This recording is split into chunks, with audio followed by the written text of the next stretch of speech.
E hoje o tema toca muitas famílias, profissionais e principalmente os jovens.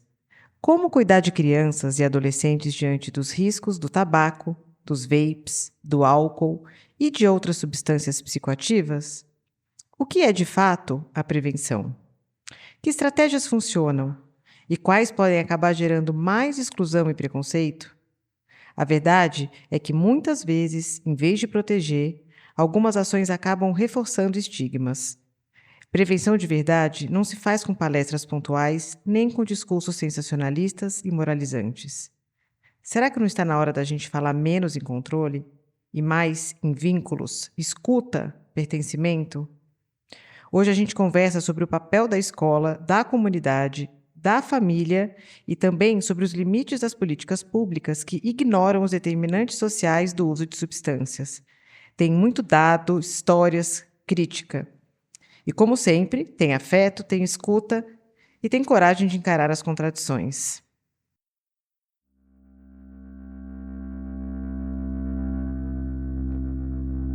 Mas em Brasília, na reunião da OPAS, teve a notícia ali dos jornais, uma menina de 15 anos faleceu com ciência respiratória por causa do cigarro eletrônico. Então, o efeito maléfico do cigarro eletrônico está aparecendo muito mais cedo do que com o cigarro normal. E eu estou atendendo já jovens que vêm junto com os pais, porque os jovens de 16, 15, 17 anos, eles estão percebendo que eles não conseguem parar de fumar o cigarro eletrônico. Então o camarada não consegue assistir uma aula sem ter que sair no meio para ir dar uma tragada no banheiro, entendeu? Não, é um troço impressionante. E aí você tem os aditivos do cigarro eletrônico, as essências, que são os sabores. E esses sabores são 7.000 sabores que tem no mundo já, para você ter uma ideia. Então você pode escolher se quer o sabor manga, morango, tutti-frutti, sei lá o que, né? E esses sabores, essas essências, causam uma pneumonia gordurosa no pulmão, lipoídica que a gente chama. Então, tá tudo errado, entendeu não?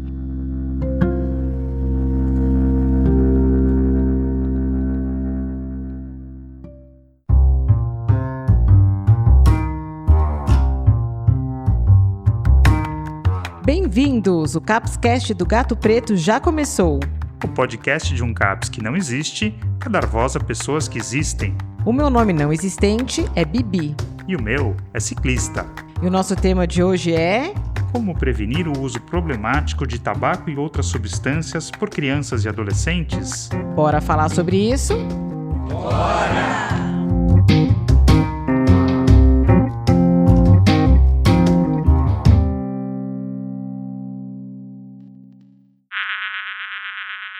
Atenção, você está trocando para o canal Influencer Premium Plus.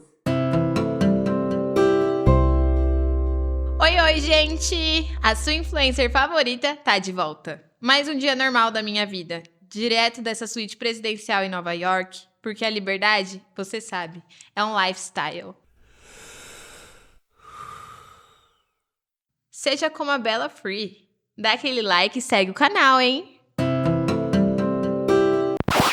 Bela, faz um favor. Aqui a gente tá tentando apresentar um podcast, entendeu? Nossa, vocês não curtem a liberdade mesmo, né?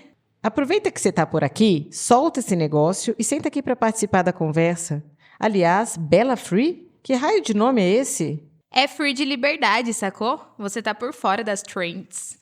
E pensar que Free já foi uma marca famosa de cigarro. Que ironia, né? Gente, o papo tá ótimo, mas acho que o nosso convidado merece uma chance para se apresentar. Olá, eu sou a Morena. Dr. João Paulo Lotufo, é um prazer tê-lo conosco. Conte um pouco sobre você. Bom, eu sou pediatra, pneumologista pediátrico, e acabei, por ser pneumologista, entrando na luta contra o tabaco. O Dr. João Paulo Lotufo é pediatra, pneumologista e coordena o projeto antitabagismo do Hospital Universitário da USP. Ele também é responsável pelo projeto Dr. Bartô e os Doutores da Saúde, que trabalha prevenção ao tabagismo, gravidez precoce e álcool nas escolas de São Paulo. Além disso, ele também é referência nas discussões sobre drogas na Sociedade Brasileira de Pediatria e na de São Paulo. Ah, não curti ele não. Ainda bem que ninguém liga para sua opinião, né, Bela? Ah, sua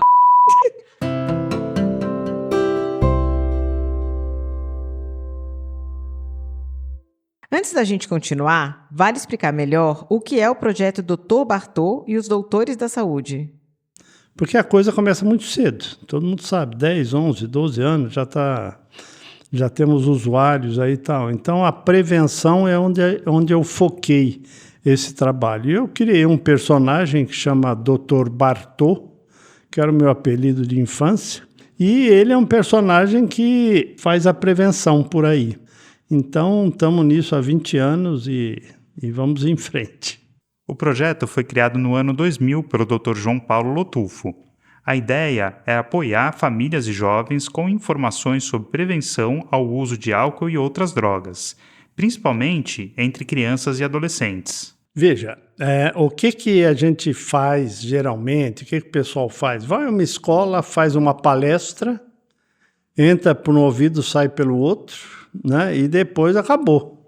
Então, você pega, por exemplo, uma palestra para pais de uma escola privada, tinham 2.500 alunos, tinham lá 30 pais. E geralmente são os pais que não precisam. Então, a gente bolou um projeto que se chama Aconselhamento Breve, que é o quê? A gente treina os professores a trabalhar o aconselhamento breve em sala de aula. E aí eles fazem o projeto durante o ano todo. Então é diferente eu ter um projeto contínuo do que eu ter uma palestra pontual na escola que não vai surtir muito efeito. O aconselhamento breve é uma proposta simples. São pequenas conversas sobre o uso de substâncias feitas de forma contínua no dia a dia da sala de aula e não em palestras isoladas. Além disso, o Dr. João Paulo também produz livretos com informações sobre essas substâncias, para apoiar professores, famílias e profissionais de saúde. O link para o site do projeto está lá na descrição do episódio. Depois a gente vai comentar sobre as evidências científicas que embasam estratégias de prevenção. Então eu tenho ação em vários municípios já desse projeto, desde Erechim, no Rio Grande do Sul, que aí que aconteceu, uma universidade privada, mas a fisioterapeuta da universidade toca o projeto lá. Então o projeto continua já desde 2017. Outro exemplo é a cidade de Pompeia. Tem um industrial lá e ele quer tornar a cidade de Pompeia a melhor cidade de pequeno porte para se morar até 2038. E ele tem um planejamento, e a questão de droga entrou nesse planejamento. Então, há 3 anos, eu organizo a Semana de Prevenção de Drogas, mas nessa semana a gente treinou 190 professores para eles executarem o trabalho na escola. E assim vai. Então, já fui para Santarém, no Pará, e assim vai, né? Eu viajo aí bastante com esse projeto, mas não é para fazer uma palestra. É para fazer uma palestra para os professores e não para os alunos. Posso fazer para os alunos? Faço também.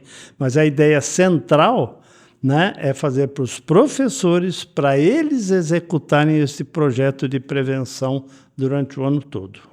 E como é que funciona esse aconselhamento?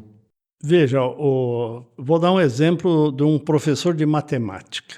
Ele pôs na lousa, a questão de prova, ele pôs lá, seu pai fuma 2 maços por dia. Cada maço custa R$10. Quanto ele já gastou se ele fuma há 20 anos? Ele está ensinando matemática. Só que essa resposta, R$144 mil, causou uma discussão em sala de aula que foi uma coisa, todo mundo queria saber quanto o pai já tinha gasto, etc. e tal. E esse assunto chega em casa. Ai, gente, sério? Quem é que perde tempo fazendo essas contas? 144 mil? Isso aí mal dá para cobrir 2 diárias da minha suíte em Nova York. Precisa mudar esse mindset, que pensamento pequeno. Quando teve a festa junina no projeto piloto que nós fizemos, eu tinha uma barraca do Dr. Bartô lá na festa junina e tal. O pai chegou para mim e falou assim, o senhor que é o médico das drogas? Eu falei, não, medo das drogas não, eu sou anti-droga, né? Mas ele falou, o senhor é sacana. Por quê que eu sou sacana? Que cada vez que eu acendo cigarro, meu filho pede a bicicleta nova dele, porque eu já gastei R$144 mil fumando, percebe, não? Então, a criança é um mecanismo para levar o assunto de discussão para dentro de casa também. Quando uma intervenção vira conversa dentro de casa, é um bom sinal. A experiência no consultório foi uma das grandes motivações do Dr. Lotufo para entrar nessa luta pela prevenção. Eu tenho um ambulatório para parar de fumar no Hospital Universitário. Esse ambulatório eu comecei a tratar os pais fumantes das minhas crianças asmáticas. E aí hoje eu tenho um ambulatório que é para qualquer um, para parar de fumar, entendeu? E 30% a 40% de quem vem no ambulatório vem por causa dos filhos ou netos. Os filhos ou netos pedem para o vô parar de fumar porque faz mal e assim vai. Então esse trabalho é para a família, na verdade, né? Porque a droga começa dentro da família. Mas, além da experiência clínica, teve também um acontecimento muito pessoal que marcou o Dr. Lotufo. Agora, eu tenho uma vivência também que me estimulou um pouco nisso. Quer dizer, eu perdi uma irmã com 17 anos de idade, eu tinha 14 para 15. Ela saiu de casa para uma festa com o namorado. O meu pai não queria deixar, teve uma briga em casa ferrenha, mas aí meu pai cedeu. Não, você vai, mas eu vou te buscar, já prevendo o problema de bebedeira. O que aconteceu? Na ida, um cara entra na contramão na Rua Estados Unidos, aqui em São Paulo, pega o carro de frente. Na época não tinha cinto de segurança, ela bateu a cabeça, morte cerebral. Hoje ela seria uma candidata a oferecer os órgãos para transplante, né? Estava começando o transplante naquela época. Então eu sei o que é você perder um familiar próximo por uma idiotice de alguém que estava alcoolizado guiando o carro, né? Então vem tudo isso junto e a coisa aconteceu. Quando a gente fala de prevenção, muitas vezes parece que é só uma questão de dados, campanhas, números. Mas no fundo, o que está lá por trás são vidas, famílias, histórias como essa, que deixam marcas, mas que também viram força para tentar evitar que outras pessoas passem pela mesma dor.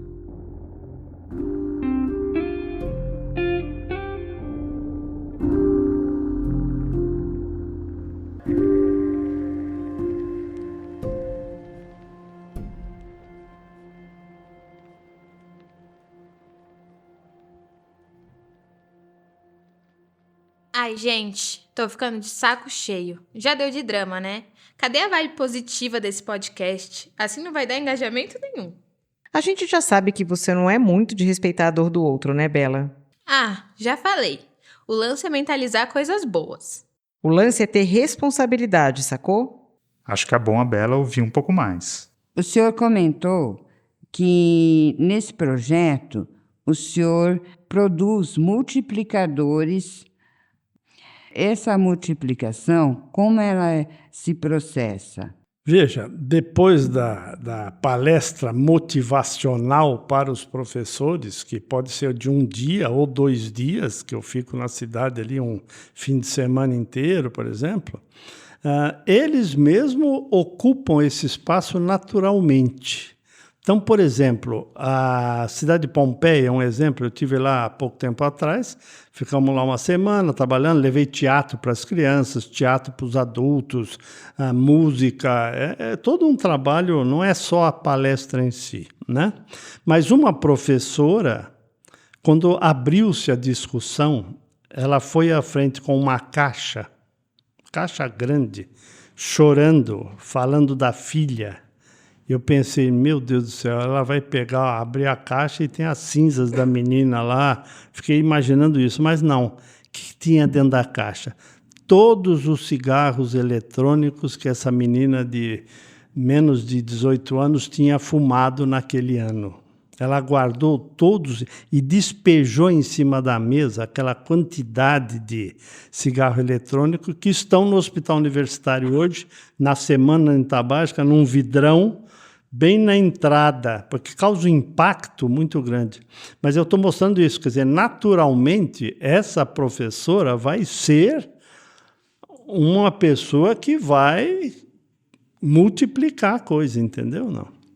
E o pior é que enquanto tem gente chorando com a dor da filha, tem indústria ganhando milhões vendendo sabor tutti-frutti para adolescente. E você ainda faz propaganda, Bela. Propaganda? Eu? De jeito nenhum. É proibido. É só lifestyle, liberdade. Seja livre como Bela Free.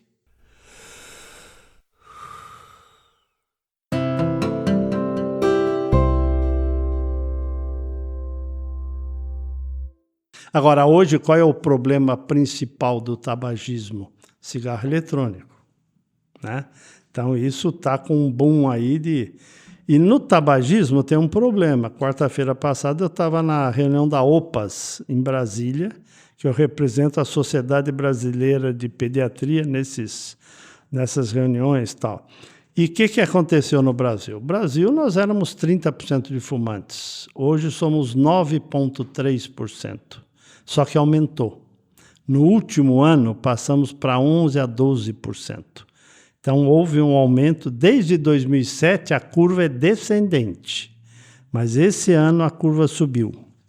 Então, nós estamos aí, precisamos trabalhar mais no sentido de medidas. E uma delas, por exemplo, é o imposto do governo, aí, que eles chamam de imposto do pecado, né? Tá? No sentido de aumentar o preço do tabaco, do cigarro, porque é a maneira mais rápida de diminuir o consumo. E o álcool a mesma coisa. Então, veja, o cigarro eletrônico ele foi bolado por uma pessoa que fumava muito e sabia, o pai tinha morrido também por causa do cigarro, enfisema, etc. e tal, e ele bolou um treco-leco para diminuir o risco do ato de fumar. A ideia foi essa. Só que a indústria comprou esta patente e, da primeira geração de cigarro eletrônico, nós estamos na 4ª geração de cigarro eletrônico, que são os vapers, IQOS, etc. O cigarro eletrônico pode até parecer inofensivo ou descolado, mas isso é pura ilusão. Ele tem doses altíssimas de nicotina, muitas vezes até mais do que o cigarro comum, e está cheio de outras substâncias tóxicas, como metais pesados e compostos químicos que podem causar lesões pulmonares graves. E ao contrário do que muita gente pensa, esses dispositivos não ajudam a parar de fumar, nem servem para redução de danos. Na prática, muita gente acaba virando fumante duplo, usando cigarro eletrônico e cigarro comum, e se expondo a riscos até maiores. Só que a indústria do cigarro é uma indústria do mal. Por quê? O marketing dela não é para dar o cigarro eletrônico para o velho que fuma. É para o jovem começar a fumar. Porque este jovem vai ficar dependente muito tempo e ele vem procurar parar de fumar com 40, 60 anos. E a quantidade de nicotina que tem no cigarro eletrônico 4ª geração, que são os vapers, é até 6 vezes maior do que a quantidade de nicotina que você usaria fumando um maço de cigarro. Alguns cigarros eletrônicos usam o tal do sal de nicotina. Essa forma permite que a substância chegue ao cérebro muito mais rápido. O resultado? Um pico agudo de nicotina, mais intenso do que o cigarro comum e com uma chance muito maior de causar dependência. Um atalho químico para prender o cérebro desde a primeira tragada. Então, vicia muito mais rapidamente. E até isso foi lançado nos Estados Unidos, nas escolas de ensino fundamental e médio. Eles patrocinaram o acampamento de verão dos jovens. Então entrou assim e a juventude começou a usar isso e você começou a ter intoxicação nicotínica nos jovens e depois você começou a ter insuficiência respiratória, milhares de internações e até dezembro de 2019 tinham morrido 67 pessoas, jovens, por insuficiência respiratória, e teve um caso de transplante pulmonar. Por que eu falo até dezembro de 2019? Porque depois veio o Covid. E a insuficiência respiratória do Covid se confundiu com a insuficiência respiratória causada pelo cigarro eletrônico. Então se perdeu um pouco o controle da coisa, entendeu? E a gente está falando de adolescentes, que têm o cérebro ainda em formação, são mais impulsivos, mais vulneráveis e, ao mesmo tempo, se sentem invencíveis, confiantes, como se nada fosse atingi-los. Ai, Bibi, dá um tempo, vai. Vocês tratam os jovens como se eles fossem uns tontos. A real é que eles querem mostrar atitude, estilo. Ser jovem é diferente. Eles só querem fugir desse mundinho sem graça. Venha ser livre com a Bela. Chega de propaganda disfarçada, Bela, sem graça essa sua cara de pau. Mas em Brasília, na reunião da OPAS, teve a notícia ali dos jornais, uma menina de 15 anos faleceu com insuficiência respiratória por causa do cigarro eletrônico. Então, o efeito maléfico do cigarro eletrônico está aparecendo muito mais cedo do que com o cigarro normal. E eu estou atendendo já jovens que vêm junto com os pais, porque os jovens de 16, 15, 17 anos, eles estão percebendo que eles não conseguem parar de fumar o cigarro eletrônico. Então o camarada não consegue assistir uma aula sem ter que sair no meio para ir dar uma tragada no banheiro, entendeu? Não, é um troço impressionante. E aí você tem os aditivos do cigarro eletrônico, as essências, que são os sabores. E esses sabores são 7.000 sabores que tem no mundo já, para você ter uma ideia. Então você pode escolher se quer o sabor manga, morango, tutti-frutti, sei lá o quê, né? E esses sabores, essas essências, causam uma pneumonia gordurosa no pulmão, lipoídica que a gente chama. Então, tá tudo errado, entendeu não?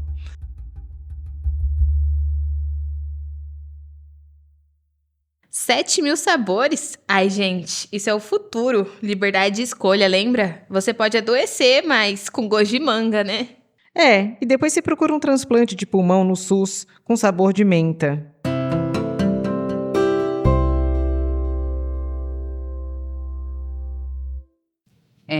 Eu sou a Fada e eu gostaria que o senhor falasse um pouquinho qual a importância de se combater o tabagismo entre os jovens. Eu digo o seguinte, quem combate uma droga, combate todas, né? E qualquer droga iniciada antes da formação do cérebro, a chance de dependência é maior. Então, o tabagismo é a mesma coisa. Quer dizer, o tabagismo, como é que chama essa doença de fumar? Se chama dependência de nicotina, né? Qualquer criança que comece a fumar antes do cérebro estar formado, a chance de parar vai ser menor. A dependência é maior. Isso com qualquer droga, álcool inclusive, né? 3 estudos diferentes mostram que adolescentes que fumam têm um risco muito maior de desenvolver dependência de outras substâncias lá na frente. O link está lá na descrição do episódio. Por exemplo, quem usa tabaco na adolescência tem quase o dobro de chances de ter problemas com álcool. Outro dado, quanto mais cedo começa, tipo antes dos 15 anos, maior a chance de virar uso regular, dependência e até uso combinado de várias drogas.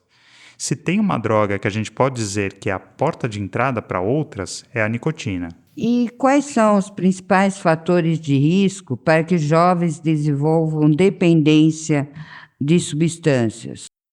Isso começa dentro de casa. Então, por exemplo, a gente tem que identificar numa consulta pediátrica, tem alcoolismo na família? Não tenha bebida alcoólica em casa. Então, por exemplo, meu tio era alcoólatra. Tio da minha mulher era alcoólatra. E eu brinco assim que o tio dela era bem pior que o meu, né? Para empurrar o abacaxi do lado dela ali. E eu falava para os meus filhos, não bebam, porque a genética do alcoolismo está dos dois lados. E eu não tinha bebida alcoólica em casa. Então, é isso. Eu preciso identificar se na família tem doença psiquiátrica, se tem doença psiquiátrica, não use a maconha, porque ela exacerba e antecipa a doença psiquiátrica. E assim vai. Meu pai morreu de câncer de pulmão. Eu tenho chance de morrer por genética de câncer de pulmão. Então, se eu fumar, aumenta 10 vezes a chance. Então, eu tenho que discutir amplamente a situação da família. Quando a gente fala em uso de substâncias na adolescência, não dá para olhar só para a substância em si. Os fatores de risco são muitos e tem tudo a ver com o contexto de vida desses jovens. Vulnerabilidade social, exposição à violência em casa ou na rua, presença de amigos ou familiares que usam drogas, tudo isso aumenta bastante a chance de um adolescente começar a usar também. O link para todos esses estudos está lá na descrição do episódio. Situações como bullying, rejeição social, falta de apoio emocional, tudo isso pesa. Por outro lado, a gente sabe que certos fatores ajudam a proteger. Uma boa autoestima, projetos de vida, vínculos positivos com a família, com a escola e com a comunidade. E quando família, escola e comunidade se conectam e se fortalecem, podem formar uma rede de proteção muito mais efetiva para esses jovens. O pessoal me pergunta, quando você tem que começar a conversar esses assuntos de droga? E eu digo, intraútero. O álcool, por exemplo, a síndrome alcoólica fetal, independe da quantidade de álcool ingerido. Quer dizer, a prevenção começa ainda na gestação. E só para reforçar, não existe dose segura de álcool na gravidez. As meninas estão percebendo que estão grávidas no 3º para o 4º mês de gestação. A ingestão de álcool, uma dose de bebida alcoólica, pode produzir síndrome alcoólica fetal. O que é isso? Criança nasce com uma neuropatia grave, toda deformada, isso não tem volta. Então eu preciso ampliar o conhecimento da família do risco das drogas e estudar a genética da família para dar mais informações pelo risco daquela família. Então, no prontuário dos meus pacientes, lá tem diagnóstico, vacina, crescimento, não sei, todas as coisas da pediatria, tem lá risco de droga nessa família. Qual que é o risco principal dessa família? Se tem alcoolismo, eu vou discutir o alcoolismo e vou entregar um livreto de alcoolismo que eles levam para casa. É o tabaco? Vou entregar o do tabaco. É o narguilé que a turma usa na escola? Vou entregar o livrinho de narguilé. Então, esse livreto do Dr. Bartô, que está no site do Dr. Bartô, Dá uma olhada no link lá na descrição depois. Ele reverbera a mensagem, entendeu? Vai levar para casa, vai ler junto com a família e assim vai. Então, é aumentar o conhecimento do risco das doenças, entendeu? Esse é o foco principal da coisa. Ok, mas e o que é que realmente funciona quando a gente fala de prevenção? É uma boa pergunta. Mas, antes de falar do que funciona, talvez valha lembrar o que não costuma funcionar. Existe o ProERD. Muita gente já ouviu falar do ProERD, Programa Educacional de Resistência às Drogas e à Violência. É aquele programa em que policiais fardados vão até as escolas, conversam com as crianças, fazem atividades lúdicas, entregam apostilas e, no fim, todo mundo canta um jingle e ganha um certificado de que está fora das drogas. E o ProERD foi analisado pela Escola Paulista de Medicina. A avaliação foi muito negativa. Por quê? Porque é um projeto pontual. Esse é o ponto da história. O ProERD foi inspirado em um programa norte-americano chamado Keeping It Real. No Brasil, o ProERD foi traduzido e mal adaptado. A versão brasileira costuma ser aplicada geralmente no 5º ano, com uma abordagem que é mais informativa e prescritiva do que participativa. E o que a ciência diz? Que não funciona. Diversas pesquisas, inclusive revisões sistemáticas, mostram que o ProERD não tem efetividade comprovada na prevenção ao uso de drogas. Em alguns casos, o efeito foi nulo, em outros, até negativo. Quem trabalha com prevenção tem que trabalhar continuamente. Os meus projetos, quando eu levo para as secretarias de educação, eles falam, já tem um ProERD. Eu não quero disputar espaço com o ProERD.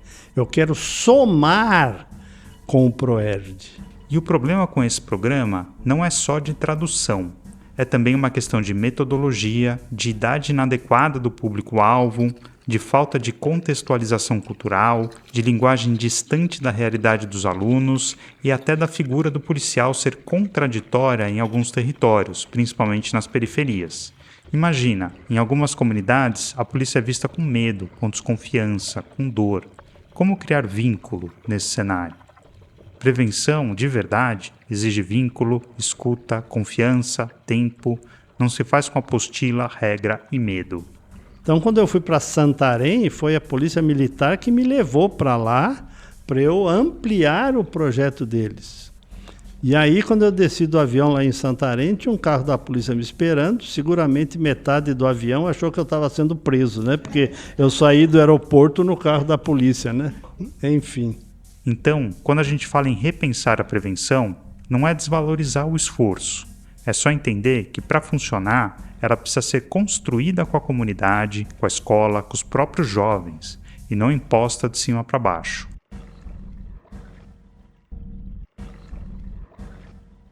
Tá, mas e na prática? O que realmente funciona? Para começar, a prevenção precisa ser contínua, precisa ser integrada e próxima da realidade dos jovens. Os programas mais eficazes são os que envolvem toda a escola, não só os alunos. Os professores são formados, os conteúdos são integrados no currículo e os temas vão além da droga em si. Envolvem autoestima, habilidades sociais, projeto de vida. Não adianta só dizer diga não às drogas. Tem que ajudar o jovem a lidar com a pressão dos amigos, com a ansiedade, com a frustração. Pois é. E tem um termo que aparece muito nesses estudos, fatores protetivos.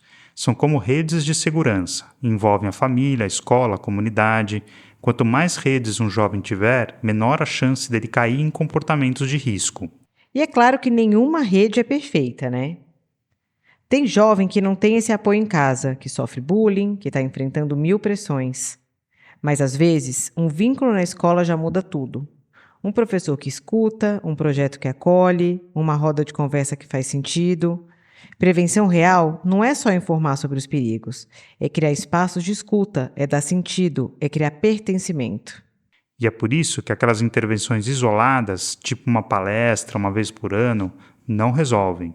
Prevenção não é um evento, é um processo.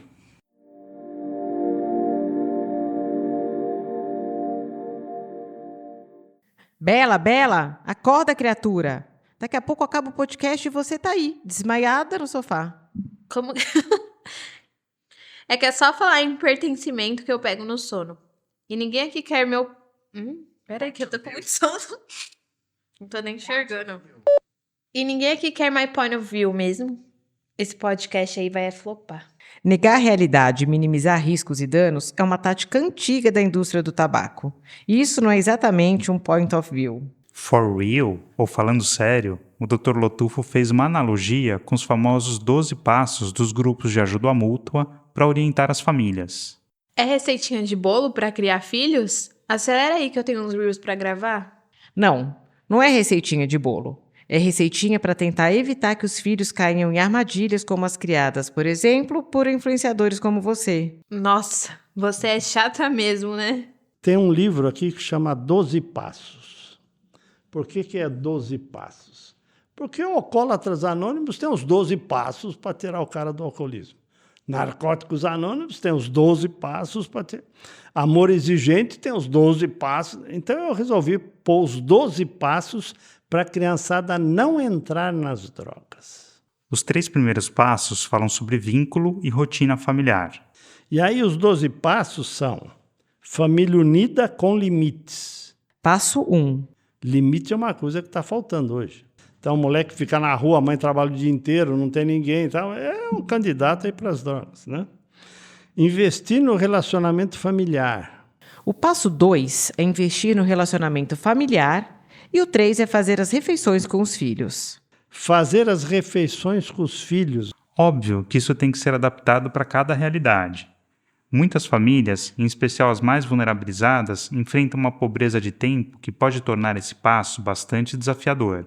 A gente também precisa ampliar o conceito de família para todas aquelas pessoas que estão mais próximas e que se importam. E não é só o pai e mãe.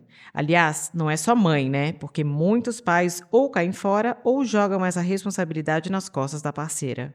Na hora que eu pus isso, minha mulher falou, você não almoça em casa, chega tarde para jantar, vai falar que almoçar e jantar com os filhos, mas eu aproveito muito o fim de semana. A pizza que a gente faz todo mundo junto, aquele almoção de domingo com a grande família, né? Minha família são meus seguidores. Talvez fosse mais apropriado dizer vítimas. E tem mais. Amor, apoio, escuta não estão inclusos no pacote. Pois é, tá cheio de gente por aí trocando abraço por curtida. Depois, saber o que seus filhos fazem nas horas vagas. Onde é que está seu filho, com quem e fazendo o quê? Esse é o passo 4. Já falando de acompanhamento e apoio emocional, que vai até o passo 6. Verificar os deveres dos filhos. Passo 5. Tenho trauma disso. Eu lembro da minha mãe me tomando história e geografia na escada da minha casa. É terrível. Mas elogiar o que seus filhos têm de bom. Passo 6. Nessa hora, Dr. Lotufo lembrou de uma situação que mostra como colocar isso em prática pode ser desafiador. Eu lembro de uma família que estava com... A criança tinha chiado, uma bronquitezinha, michuruca, ela 2 anos. Mas o menino de 10 anos levou 8 broncas da mãe naquela consulta. Eu falei, aí tem coisa. Resumindo, quando nasceu de 2, que era fruto de outro relacionamento, ela doou o filho de 8 na época, que agora tem 10, para a avó cuidar. A avó mora perto, mas porque o pai da criança de 2 não queria o filho do outro. Quando essa criança ia na casa do de 2, ela sentava a mão no moleque de 2, porque ele roubou o trono dele. E o pai do de 2 sentava a mão no moleque de 10, dizendo que ele ia ser um marginal. Quer dizer, a bronquite da criança era o menor problema daquela consulta, percebe? Esses passos são importantes, sem dúvida. Mas a gente também precisa ter cuidado para não transformar isso numa cartilha de pais ideais que vivem num mundo ideal. Tá vendo? Não falei que era receita de bolo? Não é nada disso, Bela. É que tem muita família que está enfrentando coisa demais. Falta de moradia digna, desemprego, violência, saúde mental abalada. Às vezes a mãe está sozinha, trabalhando o dia inteiro. Não é essa a realidade do Instagram que os influenciadores pintam. Nesses contextos, esperar que a família dê conta sozinha da prevenção é injusto. Por isso é que a gente insiste tanto em rede de apoio, escola, unidade de saúde, assistência social, vizinhança. A prevenção precisa ser comunitária e precisa vir com mais apoio do Estado e menos julgamento. Ainda assim, elogiar o que os filhos têm de bom e todos os outros passos continua sendo importante, em qualquer contexto. Aumento de atividades culturais e esportivas. Passo 7. Os passos 7, 8 e 9 falam de incentivar o desenvolvimento. Atividades sociais, ensinar o pessoal que ajudar o próximo, tal, é um item importante. Passo 9. E espiritualidade. Aqui não é sobre esta ou aquela religião. É poder exercer a espiritualidade da maneira como realmente faz sentido para aquela pessoa. Bons amigos. Passo 10. Os passos 10, 11 e 12 são sobre influências positivas. Acho que cabe à família naquele sentido ampliado, estimular as amizades, conhecer os amigos e, na medida do possível, participar da vida social do jovem. De uma maneira positiva, não é para vigiar e punir. Dr. Lotufo acabou pulando o passo 11, que é evitar o contato com álcool e tabaco antes dos 18 anos. Nem aquela bitoquinha para experimentar, viu? Exatamente. Eu já falei não fumar e não beber em casa. Esse é o passo 12, dar o exemplo. Porque isso aumenta muito a prevalência de droga nos filhos e dá o exemplo. Quer dizer, é o pai que manda o garoto levar um celular escondido na escola, já está tudo errado aí, né? Então, esse livro a gente distribui para as famílias quando a gente vai aos lugares, às prefeituras, etc, etc, entendeu? Para dar umas dicas aí educacionais, né? Para a família, tá? E o glamour, como fica? O glamour fica em viver uma vida real, com erros, acertos, dúvidas e afetos. Fica em cuidar junto, aprender junto. E em exigir que o cuidado não dependa só da força da família, porque amor é essencial, mas sozinho não vence a ausência de escola, saúde, moradia digna. E também viver cada alegria, cada conquista. Glamour mesmo está em criar um mundo onde cuidar e ser cuidado não seja luxo, seja direito.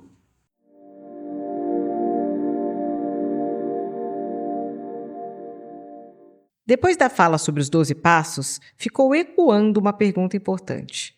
Como aplicar esses passos naqueles cenários de tanta vulnerabilidade?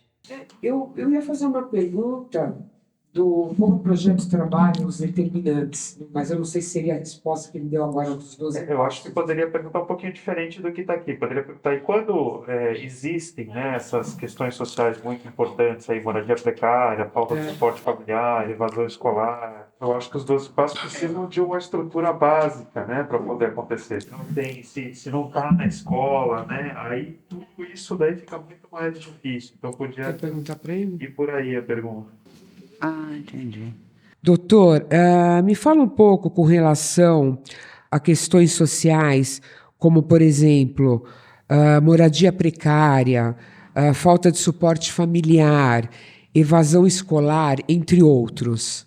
Eu vou te responder dando um exemplo. Eu escutei uma conversa do Sebastião Camargo. O Dr. Lotufo confundiu o nome. O correto é Sebastião Dias de Oliveira.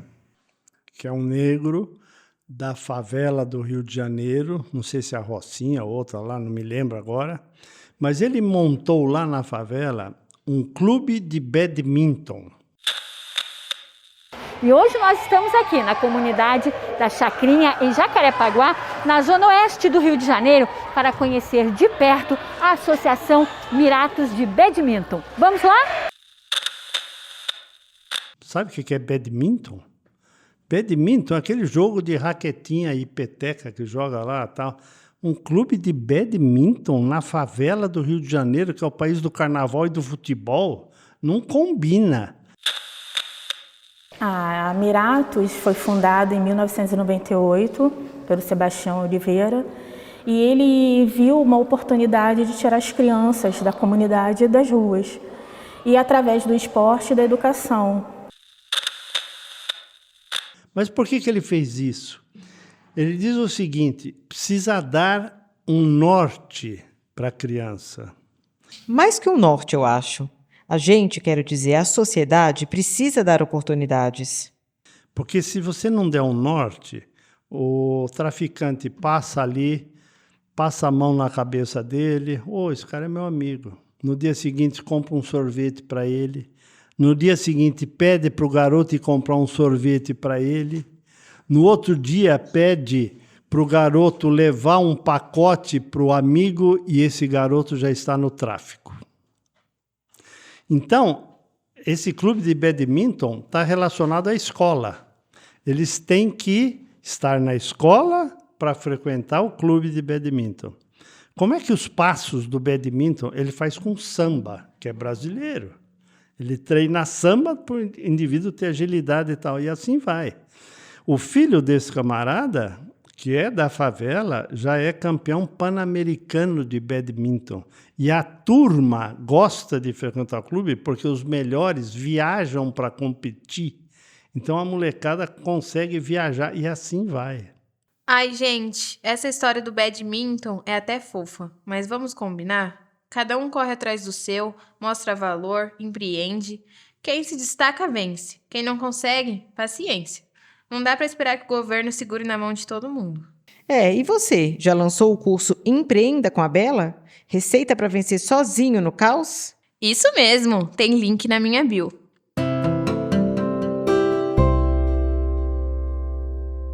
Olha, Bela, o que você está chamando de empreendedorismo muitas vezes é só precarização. E mesmo o empreendedorismo, para ser saudável, precisa de algum norte. Valores, cuidado, ética, senão...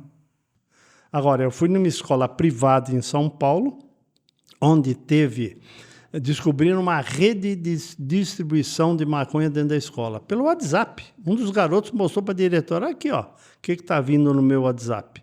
Resumindo, eram 10 alunos do ensino médio, turma classe A, que levavam a maconha para dentro da escola e vendiam ali na escola. Não é que os meninos têm visão? Compra quem quer, ué. É, Bela, sabe o que mais me assusta? É ver essa mesma lógica, a do lucro acima de tudo, se repetindo na indústria do cigarro, do tabaco, do vape. Com a diferença de que os meninos foram punidos e a indústria, bem, continua aí lucrando.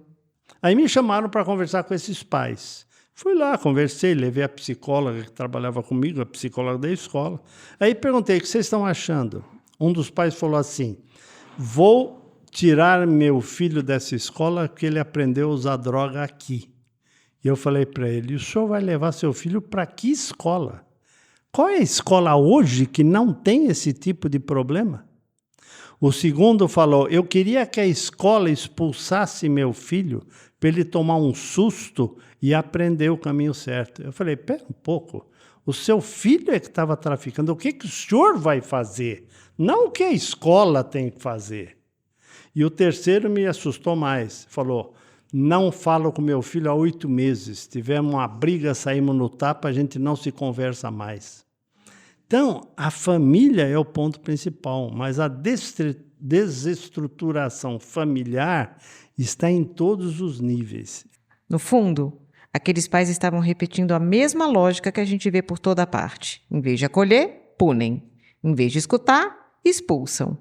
E é assim também que a nossa sociedade trata quem usa drogas, com exclusão, medo e abandono.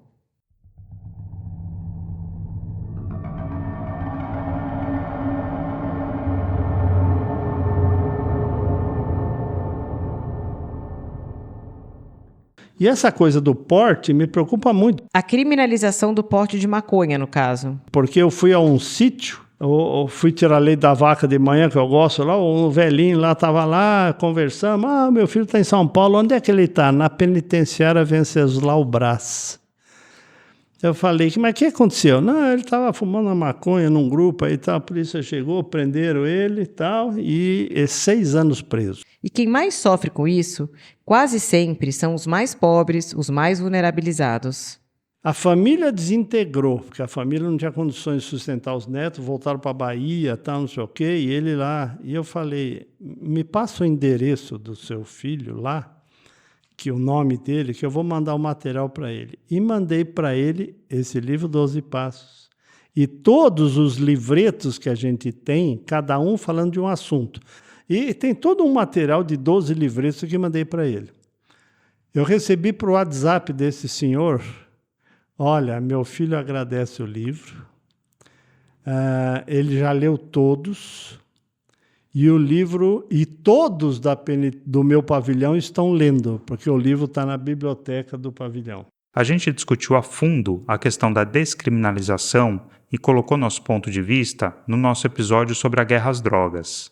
E o link está lá na descrição, claro. Escuta a opinião do Dr. João Paulo. Eu não, quando eu pergunto se é a favor de liberar a maconha, não, mas de descriminalizar, porque esse cara, 6 anos de prisão, ou ele entra no PCC ou no outro lá, ele está ferrado lá dentro. Simples assim, a gente sabe disso, né? Precisa separar as coisas, né? Sim, precisamos. Descriminalizar não é liberar geral, é tirar da justiça criminal o que é questão de saúde pública, porque prisão não é tratamento. Ninguém melhora com exclusão, punição e violação de direitos humanos. A criminalização é uma engrenagem que prende jovens pobres por pequenas quantidades, enquanto os grandes esquemas continuam intactos. É uma lógica seletiva, racista. E eu tenho a impressão de que saúde não se constrói com algema.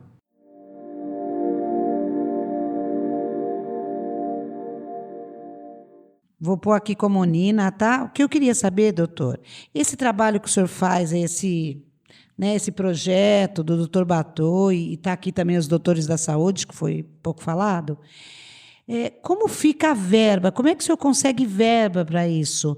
A Nina é enfermeira do CAPS e conhece bem os perrengues da saúde pública. Quanto que é cobrado? O senhor tem alguém que participa disso? Existe uma campanha solidária? Como funciona? Eu tenho 2 pessoas que me ajudam muito. O João ajuda o Paulo e o Paulo ajuda o João. Entendeu? Eu chamo João Paulo. Né? Quer dizer, se eu for esperar verba de alguém, eu não faço nada. O que acontece é, por exemplo, quando eu fui para te dar um exemplo, Santa Cruz do Rio Pardo, fui lá para Pompeia, isso é pago. Eu cobro o material que eu levo. Né? Por exemplo, Pompeia, eu levei agora 1.000 livros 1.000 de cada um para distribuir para os alunos, e aí vai. Então é cobrado. E aí eu consigo distribuir gratuitamente na escola pública. Hoje à noite eu vou numa escola pública. Não gosto disto. É que o professor insistiu tanto, tal. E aí, então, eu consigo desse jeito. Né? Eu não conto para minha mulher quanto que eu gasto nisso tudo. Né? Senão, né? Falando dela, imagine, ela é fã do projeto, etc. O Dr. Lotufo chegou a receber verba para um projeto piloto. No projeto piloto que eu fiz, patrocinado pela USP, quando a USP patrocinava alguma coisa, que hoje está difícil, eu fui em 11 escolas do entorno do HU para fazer o projeto. Foi um projeto com estudo para ver se ele funcionava, etc, etc. Eu não fui à Secretaria de Educação, porque senão eles não vão, precisa avaliar. Não sei. Eu fui à escola. E o diretor da escola falou, eu quero isso na minha escola, porque está precisando. Das 11 escolas, só uma não aprovou. Por quê? Eu não consegui encontrar o diretor da escola nas 3 vezes que eu fui lá. Então, excluí essa escola. E aí, esse projeto de 9 intervenções na escola durante um ano, então tinha teatro, concurso de cartazes, concurso de redação, palestra para os professores, educação física, mostrando aí os problemas da droga na atividade esportiva, e assim vai, 9 intervenções. E aí eu avaliei isso aqui, aqueles que tinham conversa na família tinham 60% a menos de experimentação de droga. Então é isso que eu quero propor. É a conversa na família. É uma pena que não haja um financiamento contínuo para o projeto se expandir. Mas eu tenho uma verba de um deputado que prometeu uma emenda parlamentar, um dinheiro grande, que eu poderia fazer muita coisa. Estou esperando isso até hoje, não vai. Né? É complicado isso. Vai falar com a Secretaria de Educação? Eu já falei com Alckmin, já falei com Marta Suplicy, Erundina. Eu vou aonde? Porque a minha luta é apartidária. Então eu falo com todo mundo. Alguém precisa avisar o Dr. Bartô que ele tem que virar influencer. Oi, Bela, acordou de novo? Foi só falar em dinheiro. Por que nós conseguimos aprovar a Lei Ambiente Fechado Livre do Tabaco? Porque a gente ia a Brasília, e eu ia pelo Conselho Federal de Medicina participar de reunião, questão de droga lá, e aproveitava, visitava os deputados, porque eles é que votam. Então a gente precisava ter o apoio deles. Só que álcool, por exemplo, você tem 100 projetos para regulamentar o uso de álcool, não passa um. Não entra nem em pauta. Por motivos que eu não vou explicar, mas você pode imaginar quais são. O lobby é muito forte, né? E olha que é a droga que mais causa prejuízo à sociedade, tanto pelas doenças quanto pelos acidentes e pela violência. Mas esse tema rende um episódio só para ele. E nossa entrevista com o Dr. João Paulo já está quase no fim. Dr. Bartô, nós queremos agradecer a sua participação no podcast. Foi muito gratificante. Eu gostaria que o senhor deixasse um comentário final. O comentário final, eu acho que é esse. Aumentar o conhecimento de drogas nas famílias. Quando eu vou discutir com o governo sempre atua na ponta, que é a Cracolândia. Eu fui discutir com o Alckmin, porque ele ia abrir o nosso congresso lá e tal, e ele falou o seguinte, o problema não é mais o álcool, que eu já proibi a venda de álcool para menor de idade. O problema é o crack. Não, o crack é a ponta do iceberg. Embaixo disso, começa lá com cigarro, com álcool, e assim vai. E eu luto pela prevenção, mas o governo só quer atuar na Cracolândia. Você vê, vai mudar a prefeitura, vai continuar a briga com a Cracolândia e a eficácia disso é pequena. Então, se nós não fizermos a prevenção, nós vamos estar nutrindo a Cracolândia de novos usuários. Esse que é o problema. Então, a gente tem que prevenir. É igual a vacina do Covid. Todo mundo sabe que foi feito para a Covid. Mas no primeiro ano de Covid, nós tivemos 400 mil mortes. Nos 2 anos, 700 mil. Em um ano, você perde 150 mil vidas por ano por causa do cigarro e 100 mil por causa do álcool. Só álcool e tabaco são 250 mil. Se a gente juntar a droga ilícita e tal, supera o número de mortes que a gente teve pelo Covid. E teve dinheiro para a Covid, abriu-se o hospital, foi aquele pandemônio, surgiu dinheiro. Mas para a prevenção, né, não surge. Né? E aí vai. Então, eu deixo aí o site para quem quiser olhar, que é o drbartô.com.br. Eu estou deixando um livro para vocês aqui, que é o primeiro livro que eu fiz foi Tabagismo, uma doença pediátrica. Depois foi Álcool, Tabaco e Maconha, doença pediátrica. Agora, álcool, tabaco, maconha e cigarro eletrônico são doenças pediátricas. E já estou atrasado, porque tem que pôr aqui celular e jogos. Então, você tem a maconha, você tem o cigarro eletrônico, você tem o narguilé, tá? E o álcool. Esses são para o ensino médio e adulto. E depois você tem os outros, que é tabagismo ativo, tabagismo passivo, álcool e álcool, que é para criança, Fundamental 1, Fundamental 2, tá? Dr. Lotufo, muito obrigada por transformar conhecimento em ação, mesmo sem verba, sem holofote, mas com muita escuta e dedicação. E que esse episódio ajude a inspirar mais gente a apostar na prevenção com afeto e embasamento científico.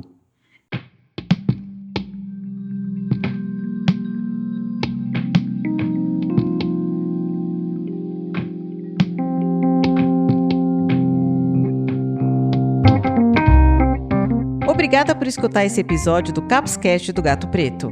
Afinal, compreensão, afeto e acolhimento precisam estar presentes sempre, da prevenção à redução de danos. E não esquece de seguir o Capscast na sua plataforma de áudio preferida. E se puder, avalie a gente com 5 estrelas e indica o episódio para quem você acha que vai curtir. Segue também a gente no Instagram. É Capscast do Gato Preto, tudo junto. O link tá na descrição do episódio. Obrigada, Bela. Imagina. Este episódio usou áudio da Rio TV Câmara. Quer conversar com a gente? Mandar sugestão ou contar o que achou? Escreve para capscastdoGatoPreto@gmail.com. E pode deixar seu comentário no Spotify ou na plataforma que você nos ouve. A gente adora saber o que vocês estão pensando.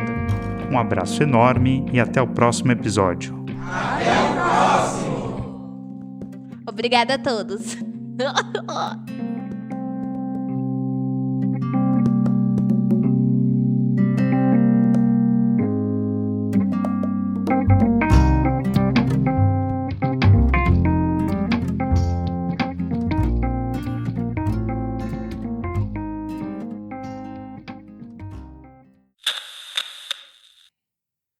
É isso aí, gente. A gravação ficou ótima. Valeu. Ótima? Coisa chata. Não aguento essa vibe negativa. Tchau, Bela. Não esquece seus colares e seus brincos. Ah, é. Tirei pra não fazer barulho. Aposto que tem inveja do meu glamour, dos meus seguidores. Mas sabe, essa vida às vezes acho que vicia também. No like, no comentário, no você é livre, no quero ser como você. É uma tragada atrás da outra. E depois a fumaça some e o vazio fica. Não tem sabor tutti-frutti que preencha. Aquela história da menina dos 7.000 sabores? Patético. Não. O que eu faço é diferente. O meu é um negócio, é trabalho, é lifestyle. Mas e se a Bela Fir não quiser mais? E se ela quiser ser só eu mesma? Sem Bela, sem Free, sem seguidores, sem suíte presidencial fake em Nova York, sem ter que mostrar atitude, estilo, ser diferente. Será que ela aguenta? Será que ela sabe ser frágil? Mostrar a real? Não, ela não pode. A Bela Free não pode. É como aquilo que a gente finge controlar. e quando vê, já virou necessidade. Quanto mais cedo começa, mais difícil parar. E a Bella Free começou cedo, muito cedo.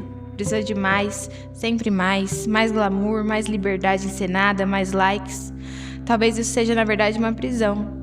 Se ela parar, quem ela vai ser?